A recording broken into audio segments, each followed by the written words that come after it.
The Templar Cipher. Prologue.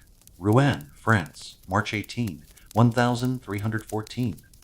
Smoke curled above the stone towers of Rouen, blackening the overcast sky as the last Grand Master of the Knights Templar, Jacques de Molay, stood chained to the execution stake.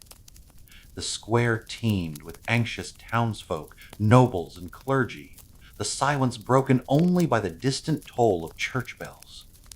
Snow flurries swirled in the air, a cold contrast to the heat rising from the pyre below. The kindling beneath the mole's feet was damp, deliberately slow to burn. The flames crackled in protest, licking upward like an animal waking from slumber. Mole's eyes were hollow but unafraid. He had been tortured, humiliated, and betrayed, but his spirit remained unbroken. His voice rang out across the square, hoarse but resolute. "Pope Clement, King Philip," he shouted, "your judgment is false. In 40 days you shall face the true judge." Gasps swept through the crowd. Clergy members muttered prayers. King Philip's envoy, cloaked in ermine and velvet, glared with contempt, but said nothing. The king had ordered this execution personally, after years of maneuvering and political manipulation. The Templars had grown too rich, too powerful, too independent. They were a threat to his throne and to the Pope's authority. As the flames climbed higher, licking at Mole's robes and crackling at the dry ends of his hair, a hooded figure edged through the watching crowd.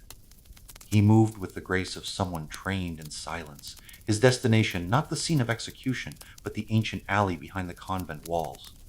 Beneath his cloak he held a leather-wrapped scroll, its wax seal etched with the sigil of the Templars, a cross within a sunburst, surrounded by unfamiliar runes. The man ducked into an arched passage and vanished, his footsteps echoing on the stone. He would cross the channel by dusk, reach a Cistercian monastery by the new moon. The scroll was not just a record of the order's final rites. It was a cipher containing the coordinates, rituals, and philosophy of a sanctuary unknown even to most Templars. The scroll's cipher had no name. It had been entrusted to the Grand Master centuries before, passed in secret from one generation to the next. But now, as Jacques de Molay's cries were swallowed by flame and smoke, the prophecy contained within it was set into motion. It would not end until the gate was opened.